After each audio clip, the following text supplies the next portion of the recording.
नमस्ते। तो जितने लोग तक ये वीडियो पहुँचे ना, कृपया पूरी देख लीजिएगा। नमस्ते। हमारा नाम है मुकुंद मिश्रा। हम मुंबई के आईसीएसटी कॉलेज के इंजीनियरिंग के दूसरे साल में हैं। यहाँ पर पनवेल में एज ए पेइंग गेस्ट रहते हैं। और मतलब ये हमारे ज़िंदगी का फर्स्ट वीडियो है। मतलब 19 बार रीटेक दे चुके हैं, ज़रा कॉन्फिडेंस ला रहे थे। वैसे हम यूपी से हैं। यूपी के जौनपुर ज़िले में हमारा गांव है। और हमारे पिताजी मनोहर लाल मिश्रा हमारे गांव की पाठशाला के हेडमास्टर, मतलब गांव के सबसे पढ़े लिखे आदमी। अब हमारे पिताजी ना हमें भी खुद की तरह ऐसा पढ़ा लिखा नवाब बनाना चाहते थे, इसलिए यहाँ भेज दिए। अब बचपन में ना हम फैन देखकर बोले थे कि बड़े होकर हम मशीन बनाएंगे। अब साला छोटे बच्चे को थोड़ी पता होता है कि उसको सिर्फ मशीन बनाने के लिए MIT, EIT, BITSAT, JEE Main, JEE advance ये सब देना पड़ता है। अब छोटा बच्चा था, गलती से बोल दिया। अब उसी गलती की सज़ा हम रोज़ ही काट रहे हैं। उसके बाद ना हमारे पिताजी हमको रोज़ सुबह कहते, उठ जाओ हमारे मैकेनिकल इंजीनियर, हमें गांव का कल बदलना है। पूरे गांव में ढिंडोरा पिटवा दिए थे कि हमारा बच्चा इस गांव का फर्स्ट इंजीनियर बनेगा। अब साला इस मोड़ पे पहुंच गए थे ना कि हम मना भी नहीं कर सकते थे कि पिताजी हमको इंजीनियरिंग नहीं करना। मतलब पिताजी की इज्जत चली जाती थी। हमको हमको क्रिकेट बहुत अच्छा लगता था। कहीं और ज़्यादा अच्छा ना लगने लगे इसलिए छोड़ दिए।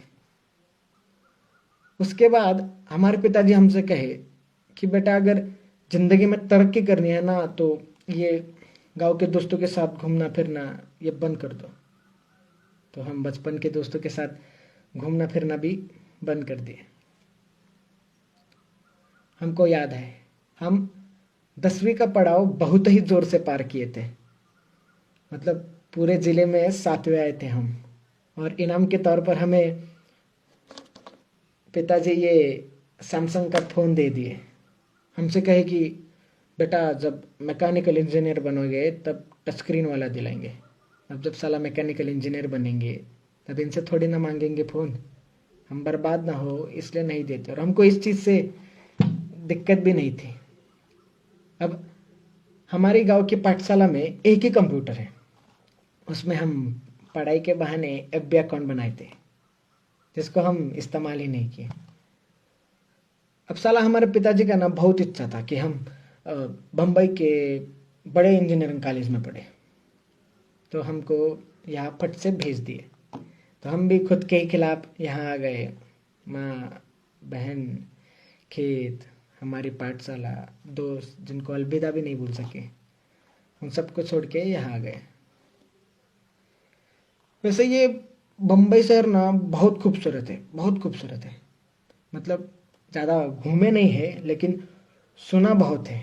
और हम जैसे जो बाहर के लोग आते हैं ना उनको बम्बई और नवी मुंबई ये सेम ही चीज़ लगता है, लेकिन यहाँ के पता चलता है कि भैया ये दोनों दुनिया ही अलग है।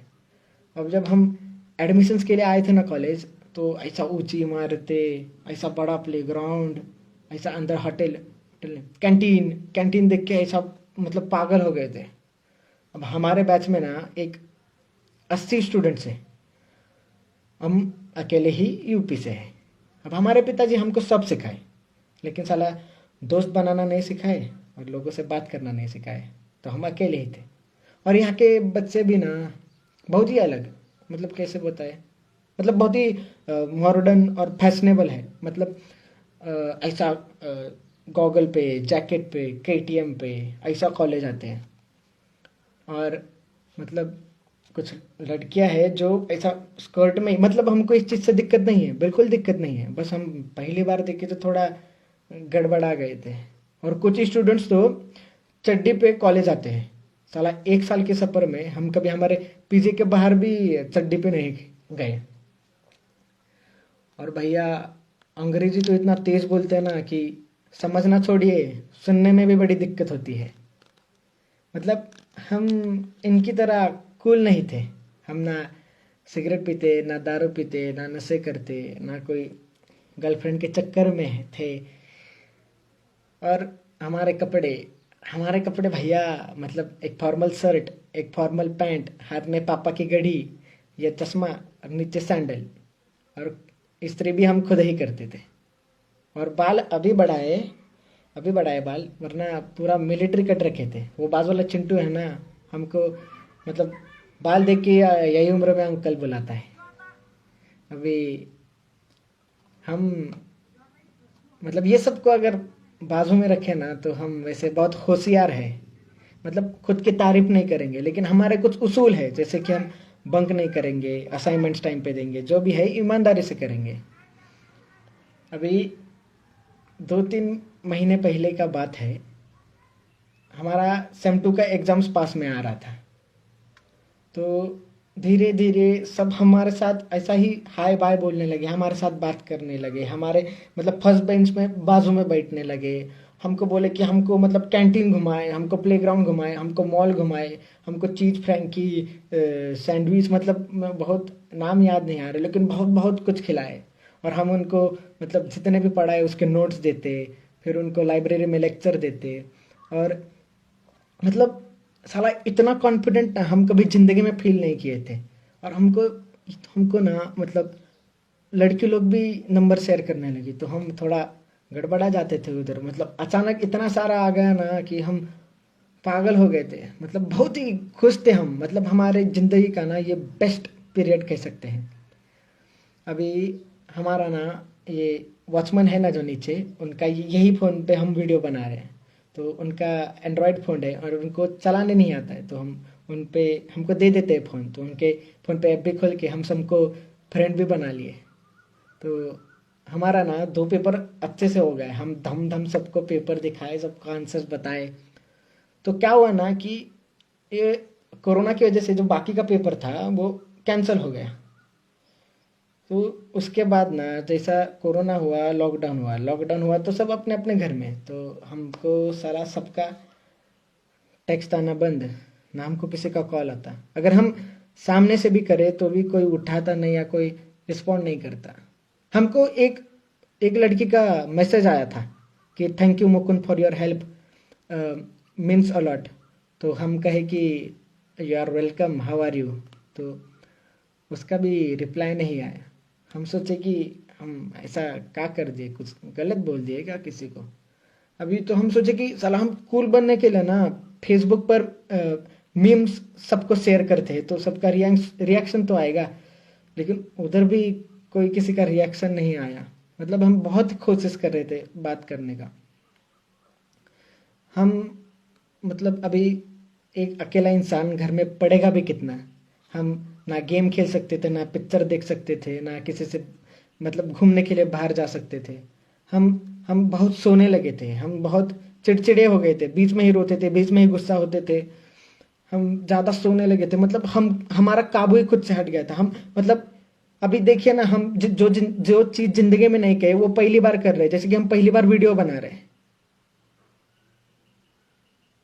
हम पिताजी को बोलने का भी कोशिश किए कि पिताजी हमको ठीक नहीं लग रहा है। हम मतलब थोड़े गुस्सा हो रहे, थोड़े ज़्यादा रो रहे, या हम बहुत अकेला महसूस कर रहे हैं।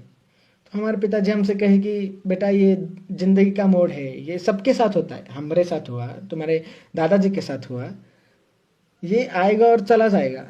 हमारे पिताजी समझने की कोशिश ही नहीं की कि हम क्या कहना चाह रहे थे। अब हम ना एंजाइटी और डिप्रेशन ये सब में विश्वास नहीं रखते थे।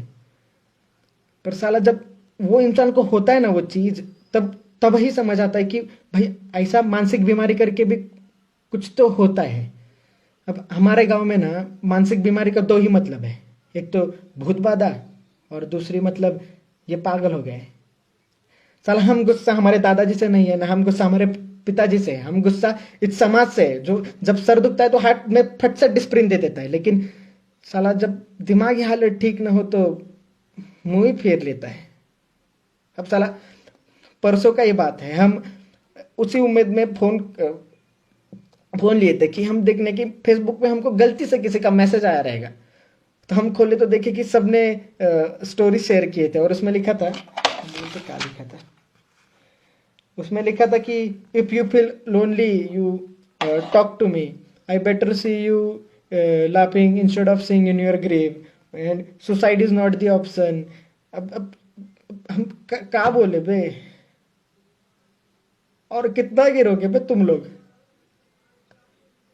गए 1 महीने से हम बात करने की कोशिश कर रहे हैं कि हमसे कोई बात करो, हमारा फोन उठाओ, हम तरस रहे थे कि हमारी सुनो मत, लेकिन हमसे बात तो करो, हमको तो जानो कि हमको क्या हो रहा है। साला एक फेमस इंसान अगर सुसाइड कर ले तो सबको इस चीज का फर्क पड़ता है, लेकिन आपको पता है क्या, साला हर 1 घंटे में एक स्टूडेंट भारत में आत्महत्या करता है, लेकिन तभी किसी को फर्क नहीं पड़ता क्योंकि वो फेमस थोड़ी ना है। ये फर्क छोड़िए, ये सोशल मीडिया को चलाने के लिए ये लोगों को कंटेंट मिल गया, और ये जो कंटेंट है ना, ये इंसान की जिंदगी से भी बहुत ही प्यारा है।